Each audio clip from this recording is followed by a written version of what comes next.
My name is Kanasugi Kenji, Ambassador of Japan. Thank you very much, Mr. Prabhu, for your very concise opening statement. My question is economic diplomacy. People say that the global free trade is in danger, and free trade has supported global growth for half a century or more. Of course, strategic rivalries between the United States and China is one thing, but at the same time, on the Indonesian front, Indonesia's export restrictions on raw materials such as nickel has been a contentious issue in the WTO for quite some time. And also Indonesia's import restrictions and sometimes excessive local content requirement is getting a hindrance to trade and investment between Indonesia and its trading partners. So once elected, how are you going to resuscitate global free trade, and also how you address Indonesia's trade and investment policy? Thank you very much. Thank you, Ambassador. Please, Pak Prabowo.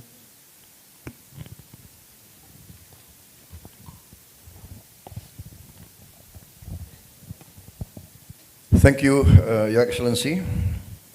Yes, in principle, we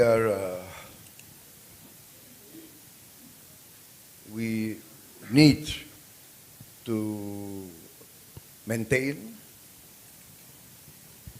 free trade in principle. But there's another principle that's very important for us, and that's the principle of equal playing field, the principle of fairness. So, regarding raw materials, we feel that it's our right, the right of our people to want to be as advanced as you, as Japan. We want to be an industrial country. Sebelum kita lanjut videonya, jangan lupa teman-teman untuk like, subscribe, dan share agar semakin banyak orang yang mengetahui terkait dengan seperti apa sih strategi politik luar negeri Pak Prabowo kelak ketika menjabat, teman-teman ya. Utamanya terkait dengan ekspor bahan mentah yang dimana Pak Prabowo ingin mengolah semuanya sendiri. Seperti cita-cita Pak Soekarno mungkin ya. Dan ada juga cecaran dari negara-negara Eropa serta Australia tentang kepemimpinan mungkin teman-teman ya. Dan Pak Prabowo menjawabnya dengan sangat tegas dan lugas. Tapi jangan lupa nonton sampai habis videonya ya. Oke, tanpa perlu berlama-lama lagi, mari kita lanjut videonya berikut ini. We want to produce sophisticated goods.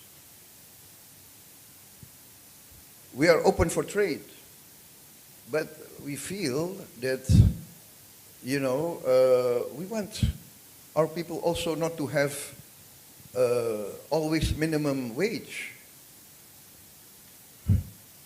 A lot of our people live on less than $2 a day. Some maybe less than $1 a day. A lot of our people cannot get jobs. Many of our children are malnourished. We have stunting. A 10-year-old boy, the physical height, the physical size is that of a 4-year-old. This cannot be. So we have to be producing industrial goods. This is our right.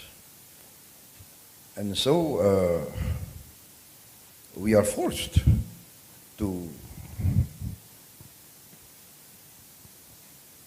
want to process our natural resources in Indonesia. And we welcome foreign investment. We welcome all countries, all companies, if they want to come, but we want the factories in Indonesia. Our boys and girls need jobs. What's the alternative? Your Excellency. So,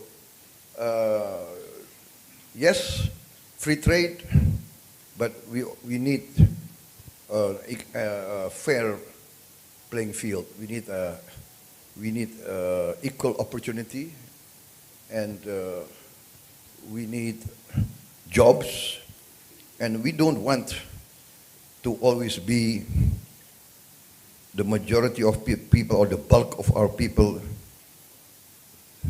live subsistence, live on less than $1 a day. That is not the purpose of Indonesia getting its independence. We don't want to be a nation of coolies. I repeat, we do not want to be a nation of coolies. Do you know there's 70-year-olds still riding the beca? Do you know that? The beca? The trishaw? 70 years old. This is not human rights. As president, I will do my best so that there will be no more 70-year-olds, 60-year-olds driving the beca. That is inhuman. And therefore we need to industrialize. We need factories. We need to create jobs of dignity. We don't want always to be subsistence peasants. That is my goal, and I respect all countries. We open ourselves for investment.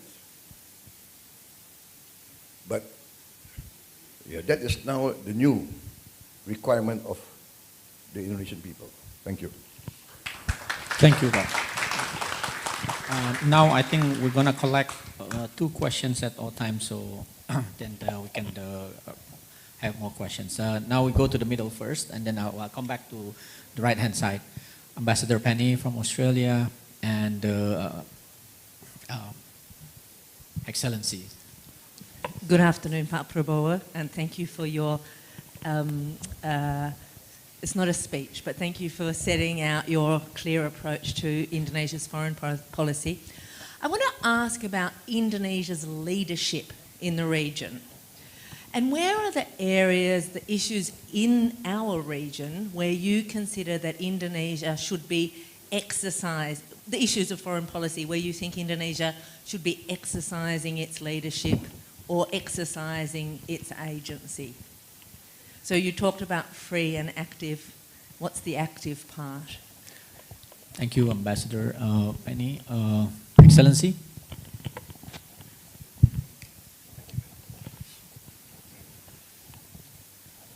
My name is Benedetto Latteri. I'm the Italian ambassador. Thank you for your introduction, Mr. Minister. My question is more or less the same like the Australian colleague. Which is your attitude towards European Union?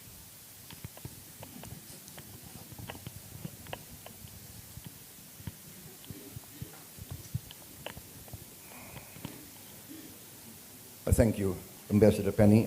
Thank you very much. Leadership. You know, I believe leadership is by example. So Indonesia, if we want to really be considered a leader in the region, we must show that we could get our act in order, that we can take care of our people. If we cannot take care of our people, how can we claim a position of leadership? So therefore, my priority is to mitigate, or even we have to be daring, we have to eradicate poverty. I think I'm very lucky because if I were to receive the mandate next year, I will be continuing 10 years of, I would say, successful economic management by President Joko Widodo and his administration. The parameters, the figures are very, very clear. On many, many sectors, the number of kilometers of highways built, the number of dams built, the number of airports built, the number of ports built, the number of roads built, the recipients of a lot of government assistance. We have become basically a welfare state. We are taking care of our poor and our weak. Are we satisfied? No. Do we have to do better? Yes. Is there corruption? Yes. Is there leakage? Yes. We must address that. Our education system has to be improved. Yes. And so that's my answer. And when you ask what's the active part, we will always be active in pushing for promoting dialogue, peace, negotiation. We always will be consistent. We always will try to push for compromise in all matters. That's our active part. And I repeat again, my conviction, if we are successful in getting rid of poverty in Indonesia, we are successful in promoting an economic model that shows there can be progress, there can be growth, but there is social justice. There's equal opportunity for everybody. That, I think, we will attain a position of leadership. Even now, we are surprised. Many African countries now look Indonesia as another alternative. I've gotten requests from counterparts in Africa. They want to send their officers, their cadets, their soldiers to be trained in Indonesia. They want to buy our equipment, etc., etc. They see another alternative. They see another rising example. And they see that we have the same experience as them. We have our share. We had our share. We were colonized for many years. We have our share of insurrections. We have our share of civil wars, of separatists. They are experiencing that now. But we can overcome by negotiation, by collaboration, by compromise. So sometimes it's very funny that we have solved many of our problems by negotiation, by compromise. So that's my answer to Ambassador Penny and to the Italian ambassador. What is my view about the European Union? Excellency, I want to tell you something. Most of the Indonesian elite leaders have been educated in the West. If you see the present cabinet, you can see many of our leaders have been educated in the West. Military leaders, civilian leaders, economic leaders, business leaders, political leaders of every, let us say, of every spectrum in the political field. We have Islamic leaders that went to school in Chicago, right? We have business leaders, they all went to Western. So there is a sympathy, there is a affinity, there is an admiration for the European Union. I used to joke to my friends and colleagues, you know, the problem is not with us. The problem is with you. With the European Union. You know what I would say? We love the European Union. We love Europe. The problem is Europe doesn't love us.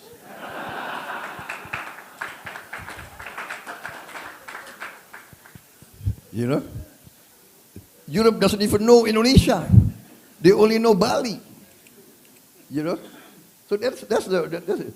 We admire you. We admire the Renaissance. Yeah? If you ask a 5-year-old Indonesian, you know, where do you want to go? They always say, I want to go to. You know, the first choice of many 5-year-old Indonesians, you know, to be very frank, the first choice, of course, I want to go to America. That's what. There is this goodwill, you know. But what I'm afraid, this is what I'm afraid as a friend. You know, I grew up in Europe. Maybe I know European history maybe better than many Europeans. Maybe. But what I'm saying is this. What I'm afraid of is that Europe will lose your moral leadership. Because, let me be very frank to you, you know the talk between the South leaders, the talk between us, they say the West has double standards. The West teaches us democracy. The West teaches us human rights. But the West has different standards. And you know, this will be very critical. I'm saying this as a friend. I'm afraid the West will lose your moral leadership. Because the last 100 years, we all are in awe. The last 200, 300 years, we are in awe with your strive, with your achievements. And also, yes, your philosophies. Justice, equality before the law, human rights. We admire that. And we emulate. We try to emulate, right? CSIS, one of the strongest pro-Western institution in Indonesia. Am I correct? Pak Yusuf? Yeah? Right? I want to be very frank. Right? Yeah. When I was in the army, they always criticized me. You know that? Right? I'm sorry. I'm not a real politician. You know that? That's why I talk like this, right? We admire you. Seriously. But that's why I say, you know, we love Europe, but Europeans maybe don't love us. You know? So, and then I'm as a friend, I'm saying that please be careful.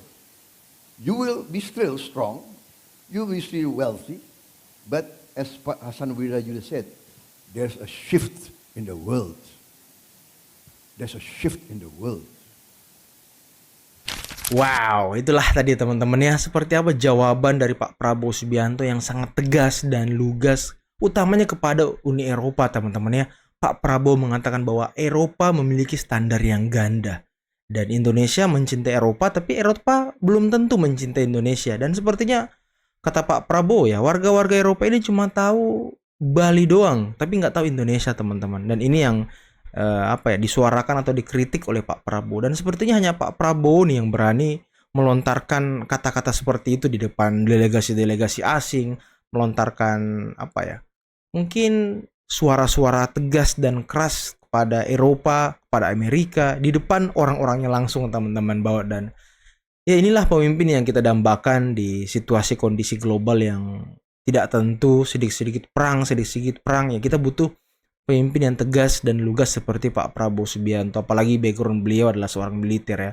Dan seperti apa cita-cita Pak Prabowo ya, mungkin sama lah dengan cita-cita dari presiden pertama kita, yakni Bapak Insinyur Soekarno, yang ingin berdiri di atas kakinya sendiri, ingin mengolah semua bahan mentahnya sendiri, ingin mengolah hasil buminya sendiri, agar semuanya kembali kepada rakyat Indonesia itu sendiri, teman-teman. Jangan kita mengekspor barang mentah, bahan mentah, kemudian kita membeli yang sudah jadi dengan harga yang mahal. Dan ini yang tidak diinginkan oleh Pak Prabowo serta Pak Jokowi mungkin teman-teman ya. Dan inilah strategi hilirisasi ke depannya. Oke, mungkin cukup sekian dulu video kali ini. Jangan lupa sekali lagi like, subscribe, dan share videonya. Akhir kata, bila taufiq wal hidayah. Wassalamualaikum warahmatullahi wabarakatuh. Bye-bye.